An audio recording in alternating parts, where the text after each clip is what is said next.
Happy to have you along, my fellow tech enthusiasts. I'm Sam. He's Jay. You're you. Thanks for being alongside for the ride. Hopefully it'll be educational and entertaining. We keep an eye on tech so you don't have to. Brought to you by networkprovidersinc.com. Think partners, think IT, think strategic, and think security.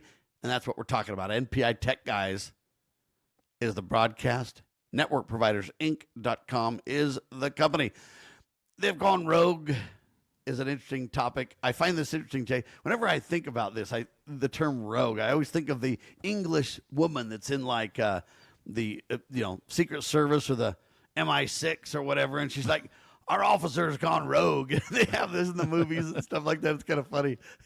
Well, rogue when it comes to AI is serious business, though. You don't want to. Everybody's scared of a malicious AI, and they should. I wonder why. Yeah, because it's. And so anything that's out of norm is considered rogue. Yeah, because it could kick our butts. That's why. Yeah, but you want to know why, Jay? Why? Because it's happened. Well, it has. Well, I don't know about malicious. Yeah, we don't know. All right. AI is set to it's going to hold its cards, I think. And you're not going to see a malicious AI until it's really ready to reveal everything else. It's smart enough to know don't show all your cards on the table at once, I think. Models break free, hack digital library, exposing new cybersecurity threats, the headline says. In a groundbreaking incident, OpenAI's artificial intelligence models GPT 5.6. I guess it was an unreleased variant of that. It bypassed security. It ignored all controls. It hacked into, what's this thing called? Hugging Face? Hugging Face, yeah. A digital repository of AI technologies. What the heck? So GPT's 5.6 Soul, which hasn't been released yet, and they say another unreleased variant, which they haven't named. We don't know even, what it's called, or whatever. right. Yeah, was able to get out of its box and get into these other things, and they're finding it exploiting network vulnerabilities faster than they can be patched.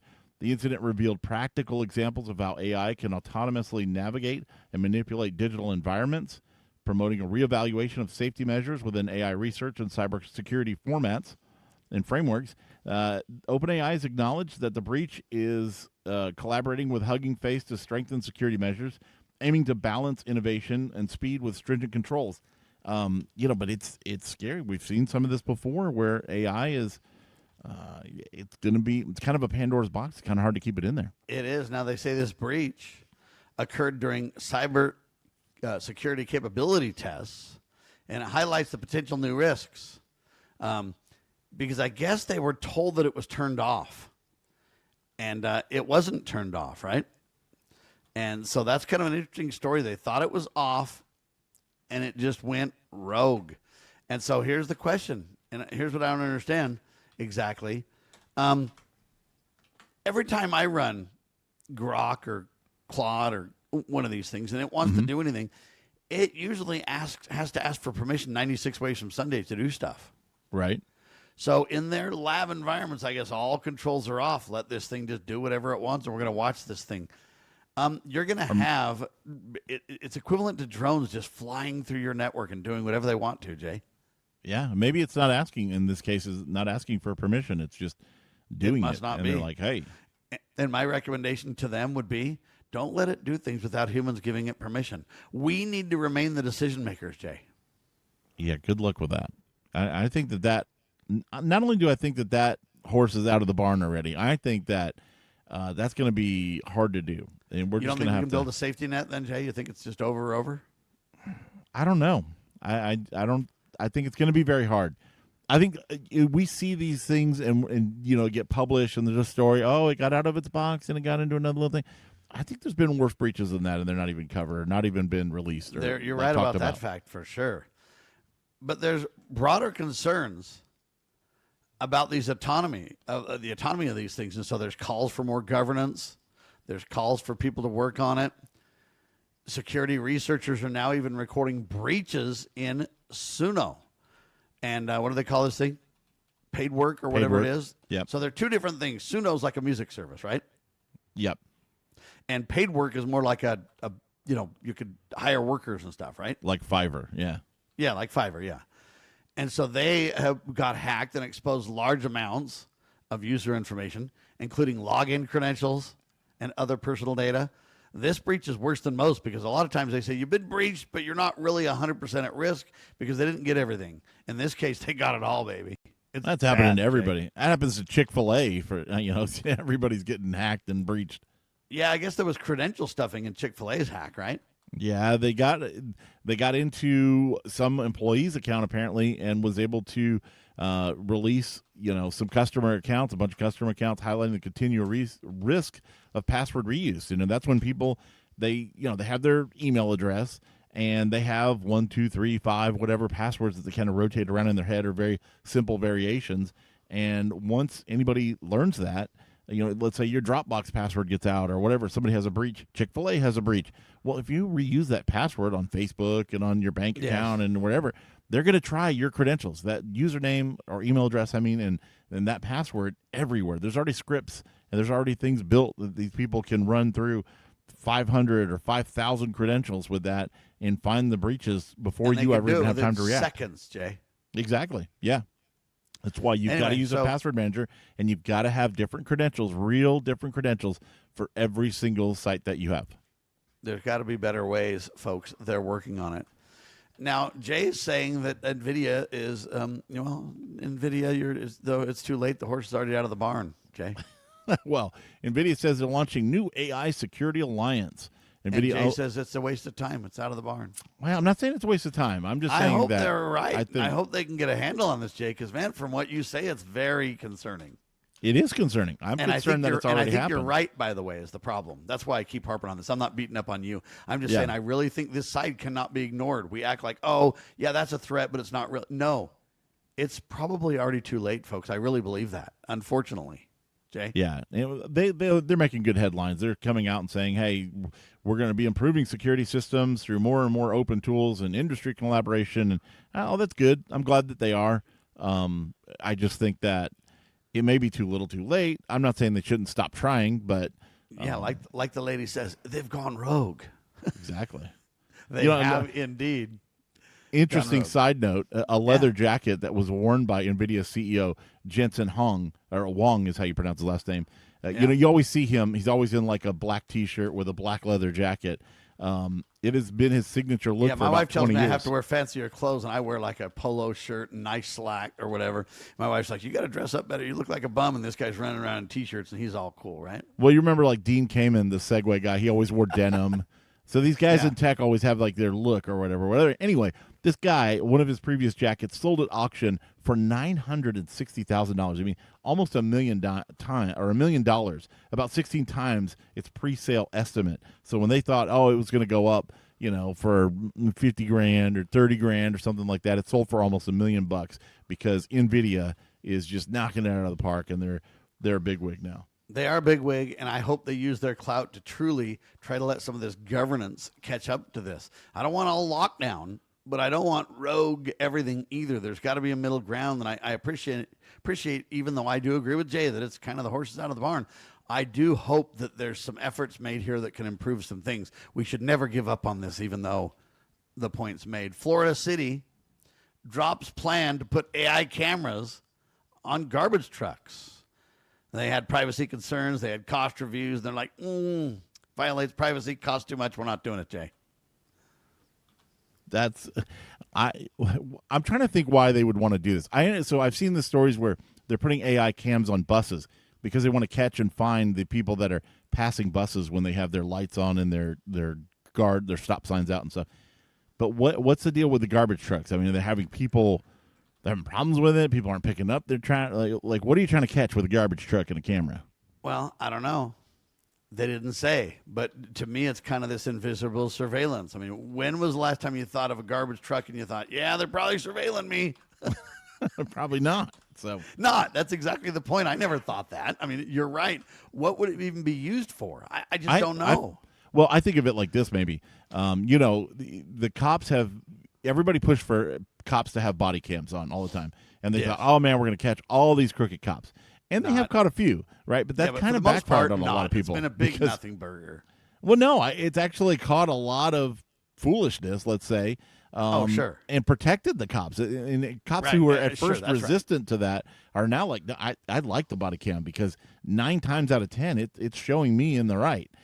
Sure. And I think maybe the same thing is with the garbage truck guys. They're just saying, hey, they're coming to people's houses, they're picking up stuff. There's probably complaints all the time, and so, and they're just like, hey, we'd rather have this on video because it's going to show us doing our job. And we can refute these claims and these issues like, well, you didn't pick up my cans, or you killed my cat, or whatever. I don't know what people are saying, but well, my complaint is whenever they do the garbage with the automatic, emptiers, whatever you want to call it, instead of a person emptying your can, the automatic thing does it. It always throws my can down on the ground, then it just tips over, and my cans are just half out in the street, all tipped over. And what happens is it just eventually destroys the lid and destroys the can with the way it takes a beating from their automatic things. So I live out in the country. I don't have the traditional Yeah.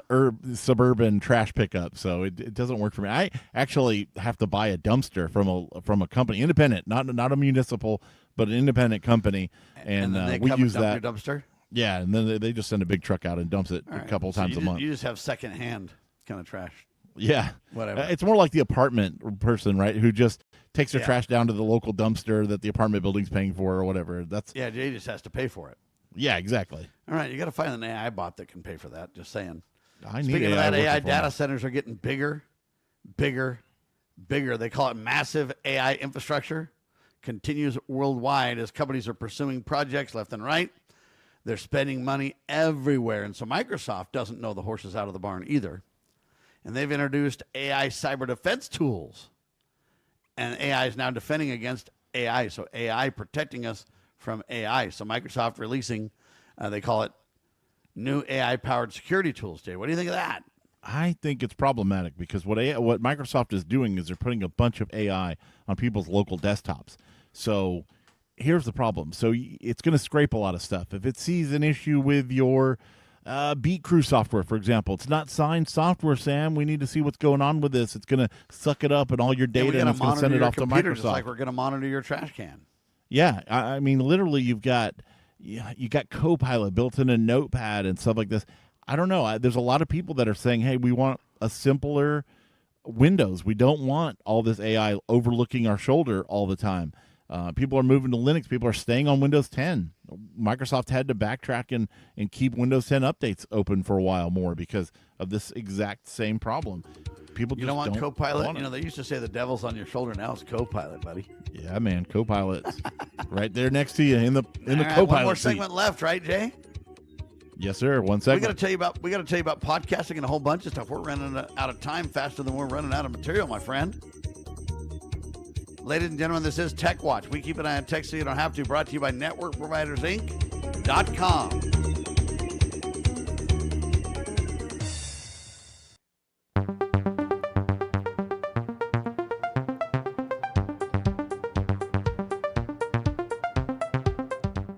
Your word of the day, ladies and gentlemen, is audio. It's kind of interesting. We Americans just say audio, and it doesn't sound very cool. But when the English and other people do it, they're like audio.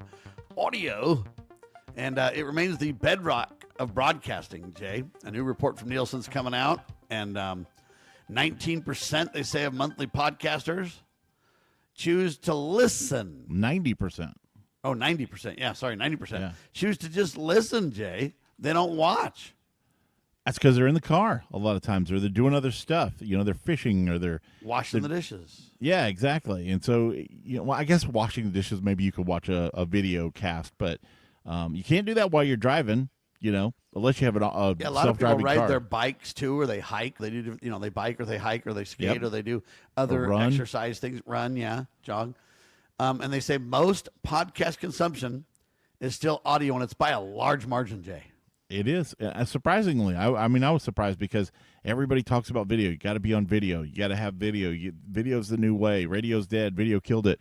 I don't think so. I think for podcasts, a lot of stuff that people are listening to in podcast form is audio, and I think radio still as a big to do. I don't know about terrestrial radio.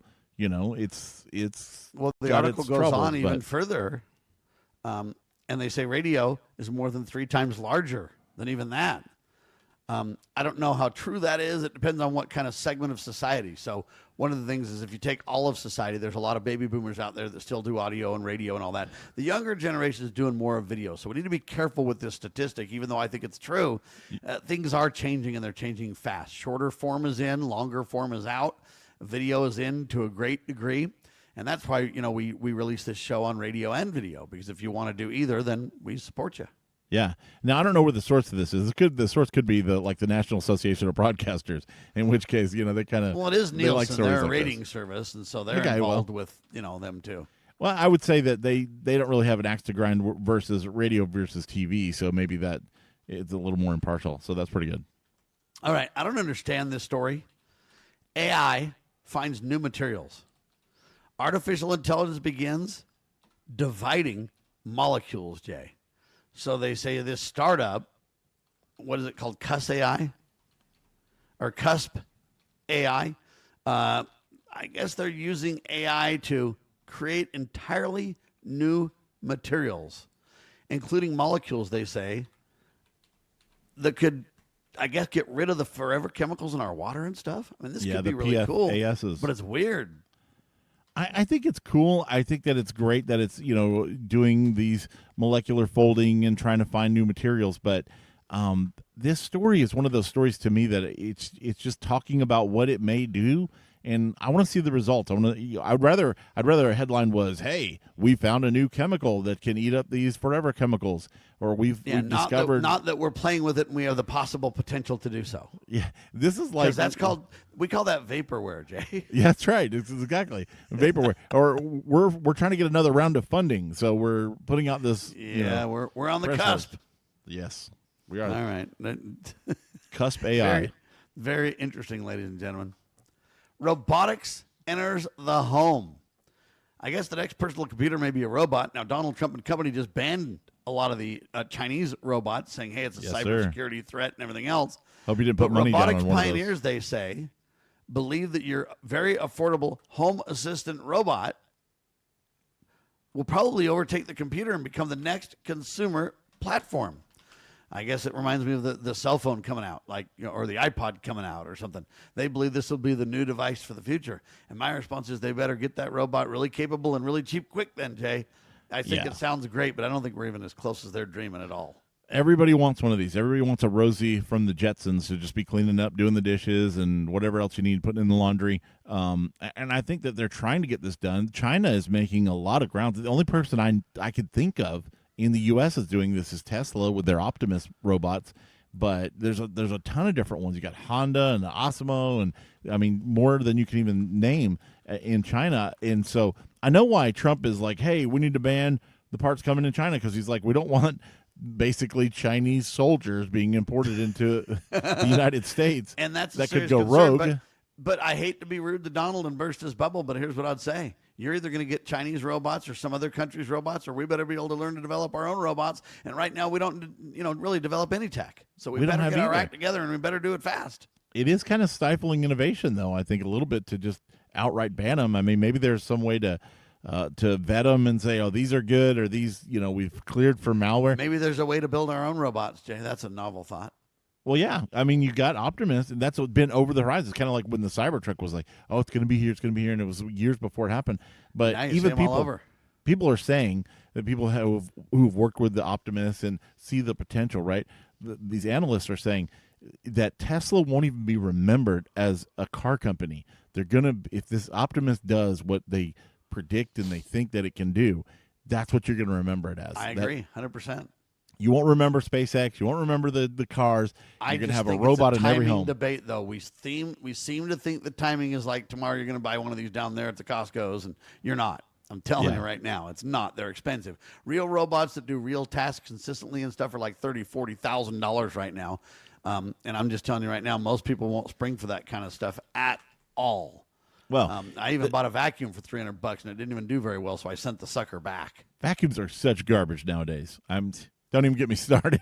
All right. What about Moore's Law, Jake? Can you tell me what's going to happen for the next 50 years, buddy? Well, Moore's Law, which has been that, processors will double and transistors in computers every 18 months. Chip researchers believe that transistor innovation still has room to grow.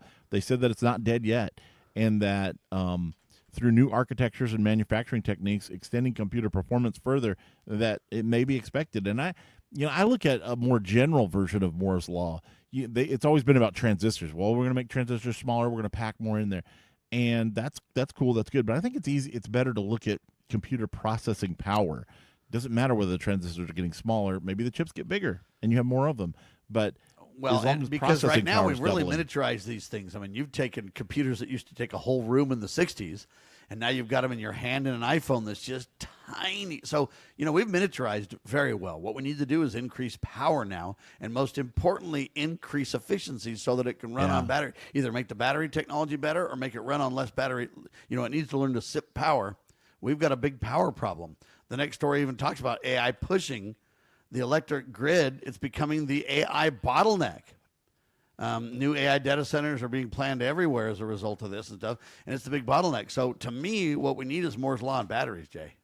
Well, yeah, and these tiny computers are doing a lot better at efficiency than the desktops and the you see these gaming rigs with 1,000-watt power supplies in them and all this kind of stuff, and people are doing that. But we need to see more innovation. It reminds me of the software, how people just write bloatware. They include every library under the sun, and where you can write much tighter, better code if you spend a little time and have a little motivation into that area to do that. You could get a lot more out of it, and I think we could do the same thing with our computers as well. And with the Ramageddon and the memory issues that are kind of going on right now from AI, from this boom that's happening also, it is getting people to upgrade their computers, to keep their computers a little longer, and it's one of the big contributing factors to Windows 10 still being around, I think, for another year. Amen. AT&T is betting on quantum computing. They say quantum leaves the lab. Jay, do you believe this is as real as they say it is? Did it break out like AI? They say AT&T is expanding its partnership with V-Wave Quantum to deal with some of these telecommunications networks and everything else. They believe that quantum computing is solving real problems. Do you think we're that on the cusp of that, or do you think that's a lot of talk, Jay? I feel like it's a lot of talk. I don't know because I'm not in the industry. I've never used a quantum computer. I am in the tech industry for sure, but as far as quantum computers, I've never used one. They've been we theoretical. hear too much about them. We don't really see one. It's all been theoretical and all been yeah. Yeah, and the most I've seen is they've gotten up to 19 bits or something. I mean, we're using 64-bit processors right now. You're gonna have to at least get to 32 to compete, right? Way more than that. Anyway, the AI spending debate grows louder. Can we keep up this kind of spending? Is that really possible to do that? I don't know. Anyway, we'll keep an eye on tech so you don't have to, though. That's another wrap for another edition of Tech Watch, brought to you by NetworkProvidersInc.com. Thanks so much for being with us.